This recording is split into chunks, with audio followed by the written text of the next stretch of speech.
Alrighty, welcome back everyone. We just talked about all of the implications of the first round playoff game overlapping with one of the NFL weeks and how that's going to kind of affect the way things are scheduled going forward. It'll be very, very interesting to watch that unfold, but let's get into recruiting. There is so much going on in the world of recruiting. As we all know, June and July have become the 2 months that we all have to watch when we talk about recruiting, and things are getting a little bit crazy. Last time we met, we were talking about USC and how they lost two huge recruits, Isaiah Gibson and Justice Terry. Well, one of them found a new home, and it's exactly where we all thought it was going to be. Isaiah Gibson has committed to UGA. He's the number one edge rusher in the country. Obviously, a huge get for UGA. They continue to build out one of the best D-line rooms in the entire country, and they're just doing what they're doing. They're going to make a run for the number one class in the country. I tend to believe that's probably where they'll end up at the end of the day. So they're just doing incredible things. In fact, they also added Dontrell Glover, an interior offensive lineman, to this class, 4-star, a very talented kid, 6'3", 315. So he's going to be a force in the run game. There's no two ways about that. They didn't necessarily win everything over the last couple of days. CJ Wiley was a 4-star, very talented wide receiver that they were after.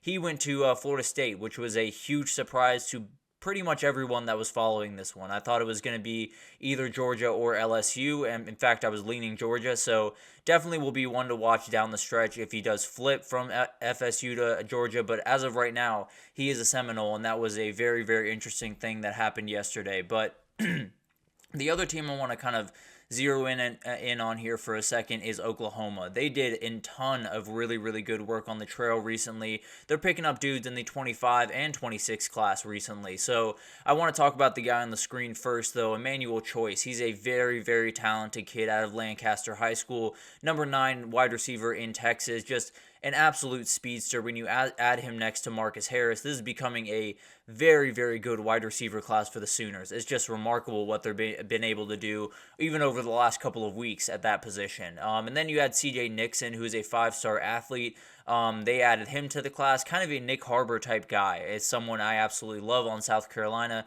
He plays edge rusher and wide receiver in high school. Definitely seems to lean more towards the edge rushing role, but he can play both at a really high level. So it could be that this is another type of guy that you see play both ways in the at the college football level. But they're building a number 9 recruiting class over there in Norman right now. So Brent Venables is doing exactly what you need him to do if you're an Oklahoma fan. They also added the 2026 class, got the number 6 quarterback in the class, Jaden O'Neal, and the number 10 tight end in the class, Ryder Mix. So Oklahoma's just doing all the right things on the recruiting trail right now. But let's move over to Michigan and let's talk about Donovan Johnson, a very, very talented 4-star running back. This is a huge piece for them. Obviously, the running game is going to be a huge topic of conversation as we get into this season for Michigan and throughout pretty much every season for Michigan going forward. And the reality is Khalil Mullings and Donovan Edwards are likely out the door after this year. So you're going to need new people coming in. Donovan Johnson might just be that guy. And then you have Jacob Washington, a 4-star wide receiver, another huge piece. So it feels like Sharon Moore is pushing just a little bit further into the recruiting game now, obviously losing all the guys they lost last year and some of the guys that they'll lose this year. You're going to have to do that more and more. So he's definitely doing a lot of work out there. They also added Chase Taylor, a 3-star linebacker, and Caden Strahan, a 3-star O-lineman. So really good additions across the board. They're doing some work over the last couple of days, and a lot of people are. But let's get to some teams that are not necessarily on the right side of things, at least right now. And for me, it absolutely starts with Ole Miss. The Ole Miss Rebels lost two big time commitments with Dylan Alfred, a 4-star wide receiver, and an edge rusher, Corey Amos, who is a very talented player. Both decommitted from Ole Miss, I believe yesterday or the day before, I can't exactly remember, but all very, very talented people. Both definitely people that they wanted in this class, I can almost promise you that. So it definitely will be a huge blow to them, and we'll have to be watching Ole Miss fairly closely over the next little bit to figure out what's going on over there. Is things starting to kind of go wrong, or is it not? It'll be really interesting to kind of see how that goes. Then we'll get into Jabari Antoine, a very, very talented 4-star cornerback that is decommitted from LSU. This is one that was really interesting because he was almost immediately crystal ball back to LSU after he decommitted. So I have no earthly idea which way this recruitment is going to go. It's definitely going to be very interesting, but it's not all bad for LSU. They added the number 9 edge rusher in the country, LeJesse Harold, a very, very talented player, huge piece on the defensive side of the ball for LSU because they need as many as they can get right now. So it'll be interesting to see what happens with Antoine, but at least LSU is starting to pick up some of those defensive players that they just haven't in the past necessarily. But the final team that is under some precarious waters right now is USC. Julian Lewis is one of the most talented quarterbacks in the country. We saw him last week at the Elite 11 finals, and he was up in Boulder this weekend, and they made quite the impression. He posted a picture with Shadur talking about possibly passing the torch to him. So it'll be very interesting to see if that kind of develops into anything. Also, Auburn is very much in on this mix. So the reality is USC might be running third. And in fact, I feel like I saw either Chad Simmons or someone in the recruiting world tweet that he thinks USC is running third in this recruitment right now, although having the commitment from him. So that's kind of the world of recruiting that we live in. I tend to lean Auburn if I was going to pick a team that he would flip to, but Colorado made quite the impression this weekend. He would almost definitely start right away. I can promise you that. Also for Auburn, Alvin Henderson has flipped to Auburn from Penn State. We talked about that a little bit last time we talked about recruiting, but it officially happened, so definitely will be an interesting thing to watch there. But Alabama continues to do work on the recruiting trail. Everyone that said Kalen DeBoer cannot recruit, that's a rough scene for you guys. I'll be totally honest with you. This guy is just doing absolute work, and it's a lot in large part because of the staff that he hired. The staff that he got around him is just really remarkable, accounts for some of the deficiencies that he has in the recruiting world. So it'll be really interesting to watch that develop. But they added 4-star O-lineman Micah DeBuse, a very, very talented player.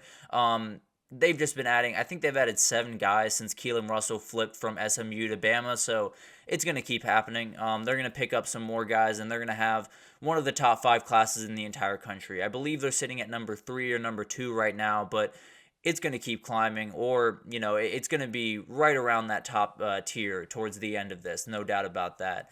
One team that made absolute history was Memphis. They added Antoine Hill Jr., a 4-star quarterback and the 3rd-ranked guy in the country, according to ESPN, although he is 15th according to On3. So take that with what you will. Decide who you want to trust. But regardless of where you look, he is the highest-rated commit in Memphis football history. So that's an obviously massive get for this program. This will be the starting quarterback likely after Hannigan moves on to the next level, but this guy's really, really talented and obviously an absolutely huge get for them. Another team kind of making history is Wisconsin. They've been doing a really good work on the recruiting trail. They had their best class in history back in 2024. Well, it's getting better in 2025. They're doing absolutely incredible work. They've added 10 recruits in the month of June, and they're up to the number 14 class in the country. So Wisconsin's doing great work. I tend to believe that number will start to drop from 14 down to maybe the 20s-ish, but still that's a fantastic class for Wisconsin and would put them in really good position to continue to build under Luke Fickell up there. Another team I want to talk about is Georgia Tech under Brent Key, because they're doing something that probably should have been done for quite some time at Georgia Tech, at least under the last regime at Georgia Tech, which is they're just narrowing in on Atlanta and trying to dominate there as much as possible. There are so many talented kids in Atlanta. I mean, I grew up here, and some of them played my high school and just did mean things to us. I'll just be totally honest. So they've just been doing incredible things this month in the city of Atlanta, but also just in the world of recruiting in general. They had 3 commits walking into this month. They now have 19, and they're sitting at the number 16 class in the country. So it's ridiculous what they've been able to do over the last little bit, and Brent Key has a very clear vision. That number is likely going to drop from 16 to mid-20s maybe by the time all of this is done. I mean, as of right now, they're only 1 behind Texas, but I tend to believe that's going to widen just a little bit throughout the next little bit. But the reality is Brent Key is doing absolute work, and he's doing things that should have been done at Tech for quite some time, but he's doing them really, really well right now. So it'll be interesting to watch them over the next little bit.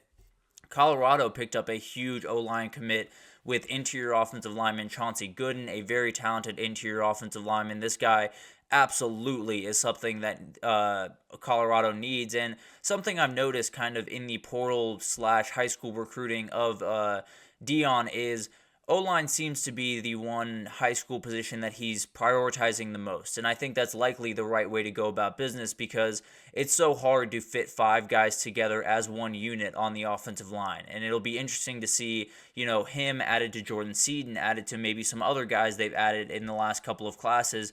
Maybe in a couple of years they have a full, only high school recruiting class offensive line coming forward there in Colorado, which would be a very interesting thing and kind of a change of pace. But it seems like that's one of the positions where he's saying, we love the portal kids and we'll use them to patch the holes, but the base of this offensive line needs to be built through high school. So that's definitely a very interesting thing to watch kind of develop over the next little bit. But another interior offensive lineman that came off the board was John Mills, and he committed to the team that is on his sweatshirt right there. He committed to Texas. He is a huge kid, 6'6", 330. This kid is exactly how Texas has been recruiting the offensive line. They've just been getting absolutely huge kids and just developing them as well as they possibly can. And with a guy like Kyle Flood on your staff, you're going to do a pretty good job developing offensive linemen. So it feels like Sark and company are trying to develop that Bama type team where the offensive line is going to hold up for 2, 3, 4,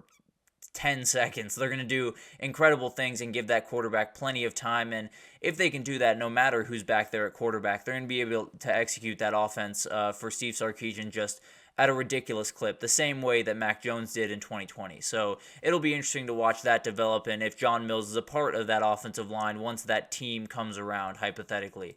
And then Ohio State, I want to finish it out on. They continue to rack in talent. Zion Grady is a very talented edge rusher, number 11 edge rusher in the country. This guy is just incredible. Ohio State now has 2 of the top 11 edge rushers in the country, so they're doing absolute work at that position to replace JTT and Jack Sawyer when they officially walk out the door to the NFL. So the pass rush will not be suffering at Ohio State for quite some time. No worries there, but the reality is this is only a little bit of bite of the pie. There is going to be a million other things that happen throughout the end of the month and then into July. It's going to be absolutely insane. There's no two ways about that, but we'll keep you updated with everything as it comes. I tend to believe that the teams you need to watch over the next little bit are Georgia and Texas. I think they're going to heat up and get some huge commits over the next little bit. Georgia just got one with Isaiah Gibson, but they're definitely going to keep coming. Then you have Alabama to watch. You have Ohio State that's going to keep racking in guys. LSU feels like they're starting to kind of pick up steam. So it's going to be really interesting to watch this kind of unfold and see who ends up coming out on top. I tend to lean Georgia, but there's plenty of teams kind of pushing for that crown. So it'll be interesting to see how that develops. But we'll take our third break here. And when we come back, we're going to talk about the Heisman Watch segment that we've been doing throughout the last couple of days. We've done the SEC. We've done the Big Ten. Now it's time for the Big 12. And we'll break down some of the guys that I'm watching most closely. But stick with us, and we'll be right back with that.